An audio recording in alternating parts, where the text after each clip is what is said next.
کا کہہ رہے تھے کہ میڈیا کافی 3 طلاق اچھال رہی ہے، اور اس کا کیا جواب ہے؟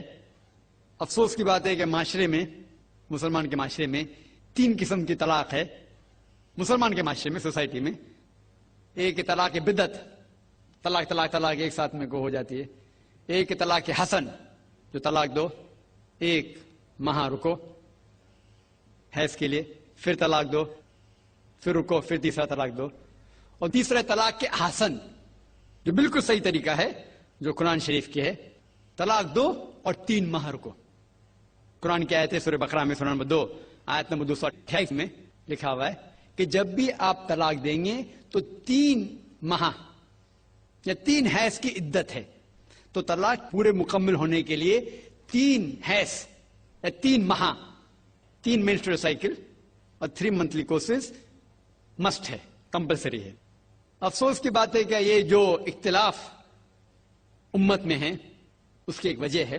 ایک صحیح حدیث ابن عباس رضی اللہ عنہ وہ فرماتے ہیں کہ محمد صلی اللہ علیہ وسلم کے دور میں 3 طلاق ایک ہی مانی جاتی تھی۔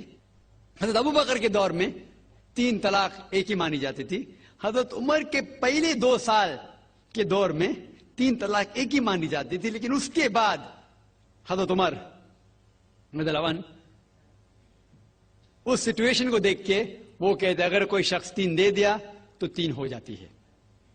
اس حدیث کی وجہ سے جو اختلاف امت میں ہے، اور کئی علماء میں اختلاف ہے، لیکن علماء میں اختلاف ہے، رہیں گا ایک منچ پہ آئیں گے کہ اللہ عالم، لیکن اگر آپ قرآن کی روشنی میں پڑھتے ہیں، قرآن میں طلاق کا ذکر کیا گیا ہے سورہ بقرہ میں، سورہ نمبر 2 آیت نمبر 228 سے لے کے 240 تک، اور سورہ طلاق میں سورہ نمبر 65 آیت نمبر 1 سے 7۔ جو قرآن مجید میں طلاق کا ذکر ہے اس کے اندر یہ ہے کہ کبھی کوئی ڈفرنس آف اوپینین، کوئی جھگڑا ہو جاتا ہے شوہر اور بیوی میں، تو پہلا شوہر بیوی بیٹھ کے بات کرے۔ ایسا نہیں کہ بیوی نے نمک زیادہ ڈال دیا اور طلاق طلاق طلاق کہہ دیا اور طلاق ہو گیا۔ اگر بیوی میں نمک زیادہ ڈالا، بولے آپ کو نمک کم چاہیے، معاملہ سلجھ جائے گا، بیٹھ کے بات کرو۔ پھر بھی بات نہ بنے تو اللہ تعالیٰ فرماتا ہے سورہ نساء میں، سورہ نمبر 4 آیت نمبر 35 میں کہ آپ کے درمیان ایک حکم رکھو، ایک آربیٹر بیوی کی طرف سے، ایک آربیٹر شوہر کی طرف سے۔ مطلب آربیٹر، حکم کہتے ہیں آربیٹر کو، حکم رکھو بیوی کی طرف سے اور شوہر کی طرف سے، اور معاملہ کو سلجھا لو۔ پھر بھی اگر بات نہیں مانے تو آپ پھر طلاق دے سکتے ہیں۔ جب طلاق دیتے ہیں تو کئی اس کے کرائٹیریاز ہے کہ حیض کے وقت طلاق مت دو، جب آپ غصے میں طلاق مت دو، شراب کی حالت میں طلاق مت دو۔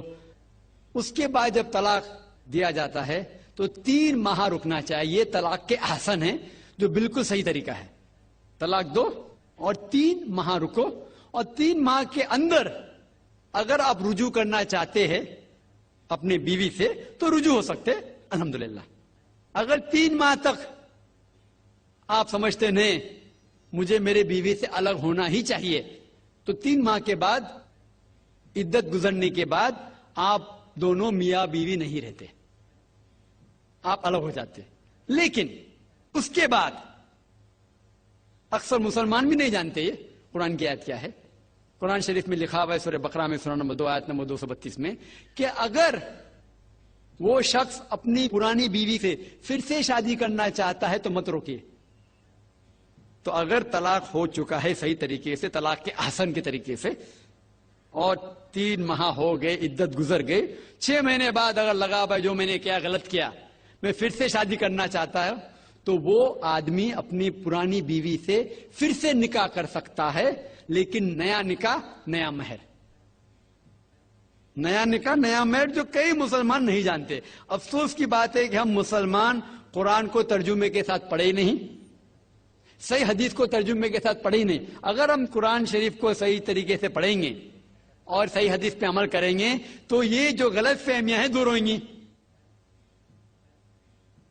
اور پھر سے اگر شادی ہوئی پھر سے آپ ساتھ میں رہ سکتے، پھر سے پرابلم ہوا تو پھر طلاق دو، پھر 3 ماہ رکو، پھر سے الگ ہو جاؤ، پھر سے آپ چاہتے پھر سے شادی کر سکتے۔ 3 بار جائز ہے، تیسری بار آخری بار ہے، اس کے بعد آپ پھر سے شادی نہیں کر سکتے جب تک وہ دوسری کسی سے شادی نہیں کرے.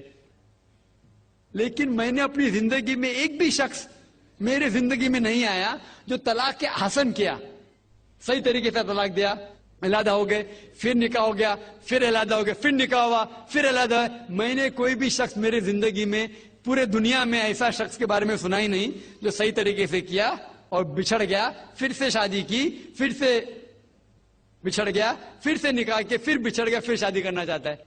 اگر آپ صحیح طریقے سے قرآن کے اوپر عمل کریں گے تو یہ نوبت آئیں گی نہیں. اور کچھ لوگ جو اسلام کو مذاق بنائیں اور کیا کہتے کہ اچھا اگر ایک ساتھ میں دے دیے، 3 طلاق دے دیے، ہو گئی، ابھی کیا حلالہ کرو. قرآن کہتا ہے 3 طلاق ایک ساتھ میں بھی دیں گے تو ایک ہی ہوتی ہے. محمد صلی اللہ علیہ وسلم کے وقت میں 3 بھی ایک ساتھ میں دینا ایک ہی ہوتا تھا. حضرت ابو بکر کے ٹائم میں بھی 3 طلاق ایک ہی ہوتا تھا.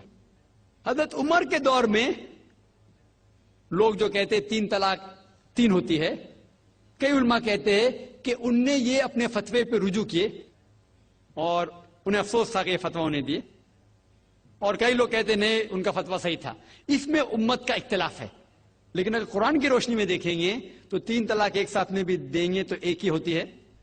حضرت عمر کے دور میں رضی اللہ عنہ انہوں نے کہا تھا کہ ہم اسے کہہ نہیں سکتے کیا وہ غلط ہے، لیکن علماء یہ کہتے ہیں، مثال تو ابن تیمیہ، شیخ ابن تیمیہ، وہ کہتے ہیں کہ یہ حضرت عمر میں اللہ بھی پلیز رضی اللہ عنہ، وہ محمد صلی اللہ علیہ وسلم نے جو کہا اس کے اوپر نہیں ہے، اسی لیے ہمیں بات ماننا چاہیے قرآن اور اللہ کے رسول کی. اس کے اندر حضرت عمر میں اللہ بھی پلیز رضی اللہ عنہ انہوں نے رجوع کیا، اسی لیے وہ کہتے کہ 3 طلاق بھی ہوئیں گی تو ایک ہی ہوتی ہے، 3 نہیں ہوتی. اس میں امت کا اختلاف اس لیے ہے کہ ہم نے قرآن پڑھے ہی نہیں. ہم اگر قرآن پڑھیں گے صحیح طریقے سے اور جانے، کئی لوگ یہ سمجھتے ہیں کہ طلاق کے لیے 3 بار بولنا ضروری ہے، اگر 3 بار نہیں کہیں گے طلاق ہوتی ہی نہیں.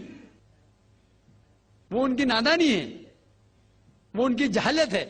تو ہمیں کیا کرنا چاہیے؟ یہ میڈیا اچھال رہی ہے، ہم مسلمانوں کو یہ طلاق کا طریقہ جو صحیح طریقہ ہے طلاق کے حسن، اس کو عام کرنا چاہیے اور یہ کہنا چاہیے کس بنیاد پہ طلاق دی جا سکتی ہے، کب دی جا سکتی ہے، کیسے موقع پہ دی جا سکتی ہے، دینا چاہیے کہ نہیں. تو یہ سب اگر ہم مسلمان عام کریں گے